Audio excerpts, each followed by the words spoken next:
সম্মানিত সুধী, Achik Garo tour and ট্রাভেলসের পক্ষ থেকেই রইল আন্তরিক শুভেচ্ছা। বর্তমানে যে সমস্যাটা হচ্ছে ইন্ডিয়ান ভিসার জন্য, ইন্ডিয়ান ট্যুরিস্ট এবং বিজনেস ভিসা টোটালি বন্ধ রয়েছে। মেডিকেল ভিসা চালু রয়েছে, তবে সেটা শর্ত সাপেক্ষে। মেডিকেল যাদের ইমার্জেন্সি তাদেরকে মেডিকেল ভিসা দিচ্ছে, অন্যগুলো দিচ্ছে না, এবং এটার চার্জ এখন একটু বেশি। কারণ যে স্লট ইন্ডিয়ান গভর্নমেন্ট ওপেন করেছে সেটা খুবই সীমিত, এবং বাট সেখানে ডিমান্ড বেশি, সেই জন্য যে স্লটটা সীমিত বাট ডিমান্ডটা বেশি, এই জন্য চার্জটা এখন বেশি নিচ্ছে।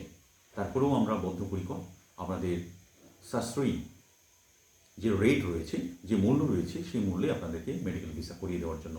আপনাদের যদি কোনো প্রয়োজন থাকে আপনারা আমাদের সাথে নক করতে পারেন। তো সকলকেই ধন্যবাদ।